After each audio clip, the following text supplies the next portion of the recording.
Hi, it's Jan Beta, and usually I'm not a huge fan of emulation.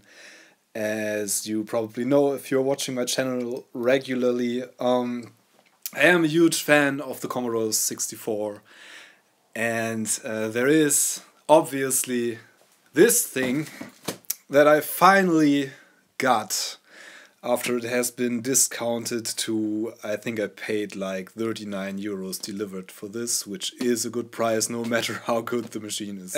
What this is basically a Commodore 64 emulator that you can hook up to your modern HDMI TV, and there's a joystick in there that's supposedly not very good, and there's 64 games pre-installed. And with the latest firmware update, you are supposed to be able to load games from a USB device. So that was that loading from USB plus the very low price point for this thing made me want to try one finally.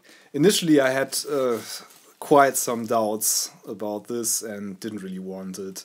But yeah, I find it interesting enough and the price is low enough now. And I think many of you are interested in this thing too. So yeah, I thought why not? Okay, so I thought I'd make a proper unboxing out of this. So I didn't, I got this for a couple of days now and I didn't even remove the foil. So I am pretty excited about this. Not as excited as about real retro hardware, but this is exciting that there is a thing like this at all. Okay. Is there a seal? Yeah, there's another seal. I broke the box a bit because it's pretty flimsy, so I guess we should just pull this out here some way. Yep. That looks nice. I actually like the inner box design better than the outer box design. So, okay. This is nice. This is a tiny little Commodore. Ah, sweet. It looks great actually. And it's so light. This is the joystick, okay. Let's take it all out. And it even comes with a USB cable. It doesn't come with a power supply, but it has a HDMI cable and a USB cable. This joystick that has the controls for the menu and stuff, it feels pretty flimsy, comes with the USB connector too. And then there's the user guide, which looks just like the original Commodore 64 user guide, which is a nice touch, of course. But it's way thinner than the original. Okay, you've probably seen pictures like this before, but I thought as I have the original pieces here, I might as well just put them in one picture. So this is the size comparison. This little fella is like a quarter of a real 64. The joystick is approximately the same size. This is a real competition probe from back in the day. This is the much flimsier feeling. The C64 thing. This is the user guide. This is the original user manual for the Commodore 64, which is of course a bit heftier. And the color, as other people have stated, is a bit, it looks like a yellowed Commodore 64. This pretty much looks the original color I can remember from back in the day also. And this is more of a yellow tint, so probably they copied the color Commodore 64s would have today. Okay, so let's stick with the modern stuff. The most interesting part, of course, is this thing. The keyboard, unfortunately, is no real keyboard. Would be really cool if that would work. Maybe there's gonna be a later revision or something, but yeah. There's not much to it, basically. There's a power in, which is a standard, I think it's micro USB. HDMI output. There's a little switch here which supposedly turns it on to USB ports, and nothing else. And this LED is apparently a real LED, so it looks pretty good actually. The joystick unit still has the foil on the fire buttons here. Okay, this doesn't feel great, as I said before on first touch, didn't feel great. Okay, so this doesn't feel great at all. This just feels pretty cheap, unfortunately. But I guess it's usable, and you can connect other USB devices, so you can probably use an adapter for your old school joysticks, or use a proper USB joysticks or a gamepad or something like that. This is pretty disappointing, really. But I don't know how it feels if you play this thing. So yeah, that's what's next. Let's try to connect this up and turn it on. Do not connect cables while the Commodore 64 Mini is powered on. Certified 5V 1 amp output AC adapter. Yeah. So probably you can just use your phone charger or something with this. That's standard 5V 1 amp. So there's not much to it, it seems. Let's just connect it up and turn it on. Or maybe should we take a look inside before? Okay, I kind of decided to take a look inside, I think. I guess we can take these off, and there are the screws under there, probably. I mean, this has been done before, but I really want to see myself. It doesn't feel too bad. At first it feels like pretty cheap plastic, which it probably is, but it is built down to a price, otherwise it wouldn't be possible. So it feels reasonably good, and this has been made in China. And the people who designed this actually put quite some effort in this, and it took a while till they got everything right, and they planned it from the beginning. So kudos to them for letting this project become a reality, which wasn't always certain. But this thing is real now, and there were a lot of haters, and there was a lot of doubt, and I had my doubts that this would be real someday. Okay, so it seems there's the 4 screws, and there we are. Okay, our little LED connector, and this is the keyboard. No real keyboard, but you could probably fit a very tiny USB thingamabob keyboard in the same case. So this is secured with another 4 screws. There's weights here, so that the unit has some weight.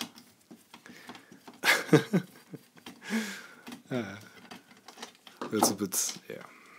Of course, there's not much to it. Okay, here it is in all its glory. A dual-core ARM processor from All-Winner Tech, an ATO chip, and an Ninja chip. This probably being the graphics driver, and this is probably some flash ROM or something with the games on it.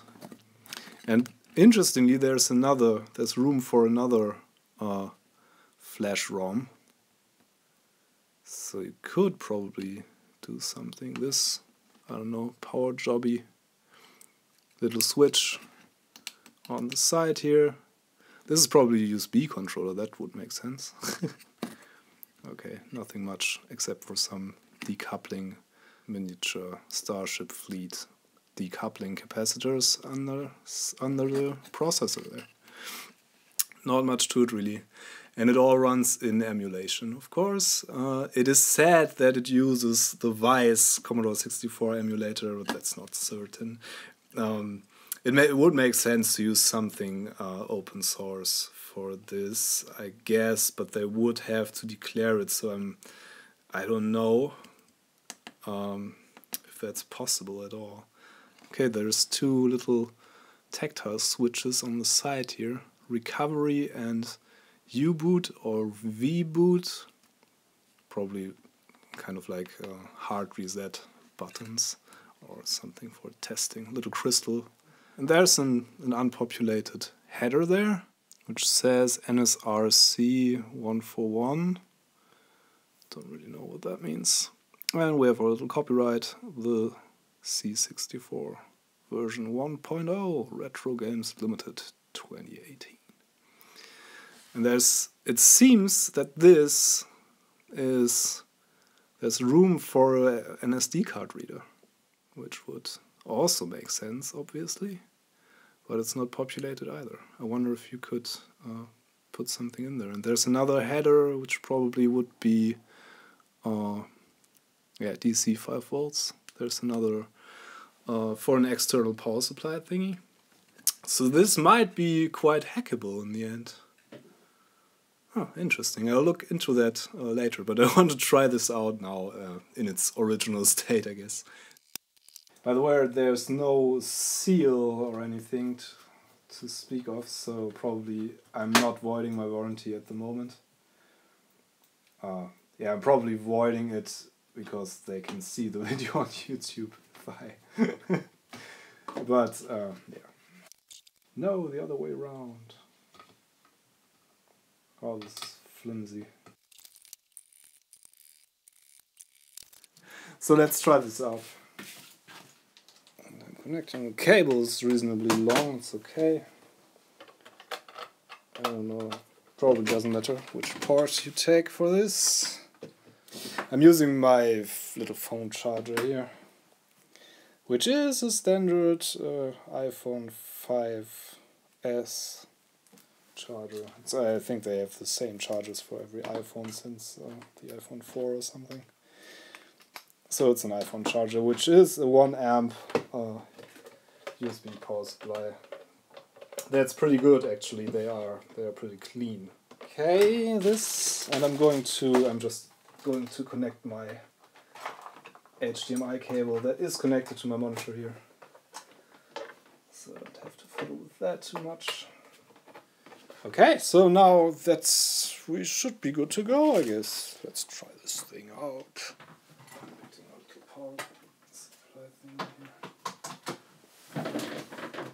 So let's turn it on. Let's push the button here. Am I doing something wrong? Let's investigate.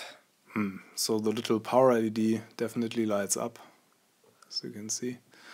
It's pretty dim, but I think that's reminiscent of the original, so probably okay. And it still doesn't say anything. That's kind of a disappointment. Okay, connected it to the lab TV, and it still doesn't give me an output signal. And I connected it via the HDMI cable that was in there, so don't really know what's going on there. Okay, you know what? I might just have connected the LED to the wrong connector. There's 2 of these connectors there. I hope I didn't break it.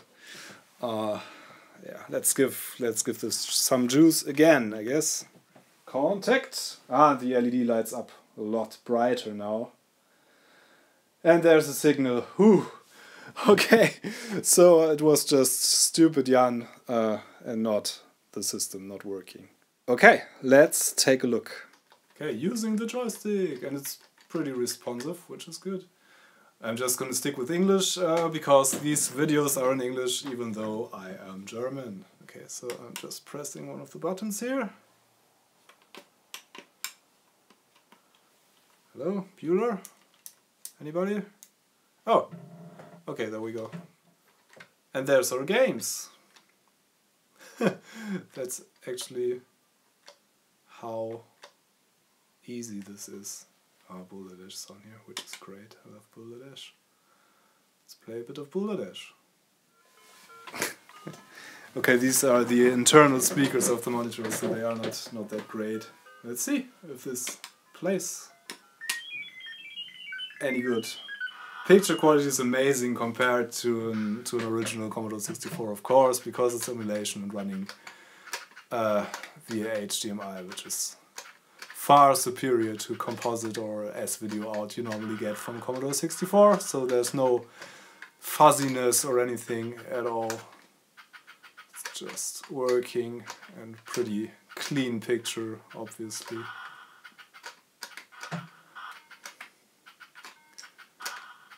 Okay, so it is quite playable, although I already feel that there's a slight delay, and there actually is. Also, the joystick sucks. It's not a very good joystick. But hey, we can play Commodore 64 games, which is pretty awesome. And I can have my virtual keyboard. Exit game. I like the collection of games, especially given the fact that you can load your own games from USB now with the new update. Creatures on here, which is a nice game. There's some stuff I don't even know, but there's really good stuff too. They licensed all the games, which is of course a nice touch and cool thing that they went through that. Oh, Impossible Mission, I like that one.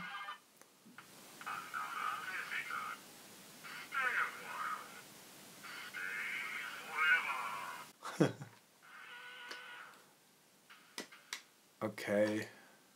It's pretty playable. Feels pretty responsive. Okay, the reaction time it feels different from the original. So you have to get used to it a bit, I guess. You have to time your jumps a bit differently. Yeah. You have to time your jumps a bit differently. You have to jump a bit earlier than you would on the original system. Like with all emulators. So if you're used to playing Commodore 64 games on the Vice emulator, you're probably not going to feel anything. But if you're used, like me, to playing them on the original thing... So Iridium on here? So Iridium is probably a good test. I usually like to use it as a joystick test too. Because the response times in Iridium are so... it's pretty direct. You can pretty much tell if there's... Yeah, there's definitely a lot of lag. Okay, that's kind of a bummer. Yeah, it really feels differently from the original. That's a bummer. By the way, I suck at Iridium anyway, but with the added delay it's even harder for me, because I'm used to playing on the original. Okay, that's an ancient firmware. That's from February 2018. So we are going to update the firmware and then see if that makes things a bit better. I think I can switch this off by holding the power button thingo. Yeah, shutting down. Let's see how the firmware update works. Okay, apparently you seem to just go to the c64.com and go into the upgrade thingo and then download the newest firmware and put them on a FAT32 formatted USB memory stick and then insert it while powering on the unit, I guess. I downloaded the firmware. I'm going to put it on my USB stick that I have already inserted here and formatted to FAT. So hopefully this is going to work. USB stick looks pretty huge. Okay, let's see. We have to go to our settings and then to system information. Okay, and then we can upgrade from 1.0.5 Argent, whatever that means, to 1.1.4. Okay, let's do that. Apply. Oh, nice. There's some... This is pretty... The software looks pretty well thought through. pretty straightforward and pretty easy for what it is. Okay, now it should restart and come up with a new firmware. Ah, there we go. And that was pretty quick and pretty straightforward. Do you have any new options here? No, not really. But there's our USB option, so we can browse the USB stick really. Let's try Iridium again so I can maybe tell if the lag got any better.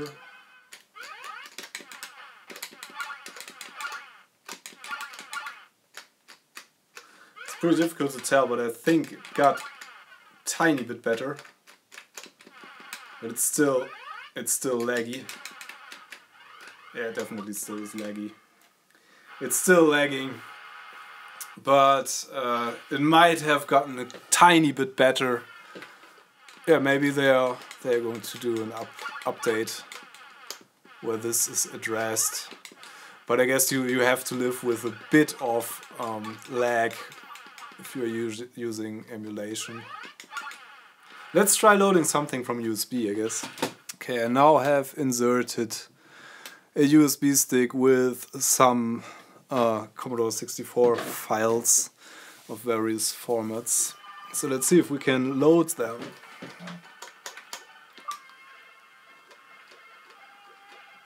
Okay, there we are. This is like a this is a tape file actually.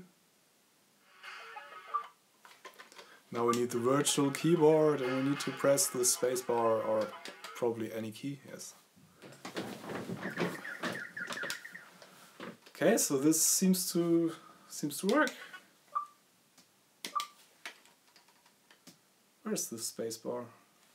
Oh, there's the spacebar, okay. Okay, the lag is pretty bad. It is pretty bad. Okay, and can only load the first program on the disk, I guess.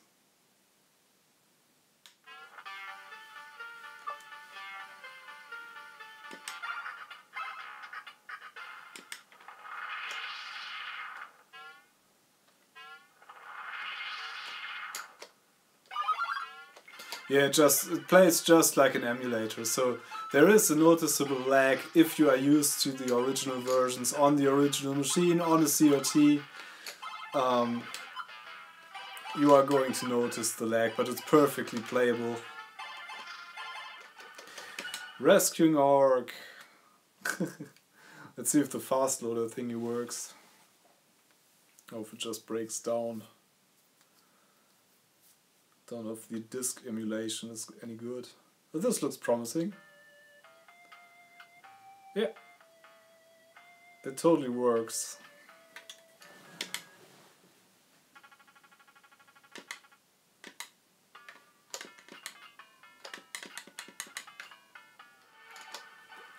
We want to put it in the screen mode I'm used to. Yeah, this looks more like what I'm used to. Yeah, okay, so if you choose these screen modes, the pixels are squashed a bit, so I'm just going back to Pixel Perfect, I guess. Maybe Pixel Perfect CRT? Okay, so all in all, I'm pretty impressed with this. Works nicely. The CRT scanlines emulation looks like any good scanline emulation does. It's pretty... I quite like it actually, because I'm used to seeing scanlines. This virtual keyboard thing, of course it's not a real keyboard, but you can connect a USB keyboard if you so desire, but it's enough for just putting in the occasional Y or N. No, I don't want to reset the high scores. So yeah, this is a neat little thing to have, I guess, and it's fun to play with. And I hope there's some firmware update in the future that makes the lag a bit less. but it already is quite enjoyable, so it's not bad at all, and especially for the price. Obviously I prefer the real hardware, but if you're not an electronics hobbyist or don't have the time to fiddle around with power supplies and stuff, this might just be for you. So you can just hook this up, as we've seen, to your modern TV, and it just works if you don't get the wires wrong. So don't know if there's going to be more to say about this, maybe for future firmware updates, or if I encounter some interesting stuff I might do another video on this. But that's it for now, I guess. So thank you very much for watching. Thanks to my Patreon supporters for making stuff like this possible. I think I wouldn't have bought this if I wouldn't have your support, your extra money that I can spend on stuff like this to try it out and show it to you. If you haven't done so, consider subscribing to my channel. I usually do the real retro hardware. Thanks for watching. I'm Jan Beta. See you next time. Bye. Okay, this joystick really sucks if you're used to proper joysticks.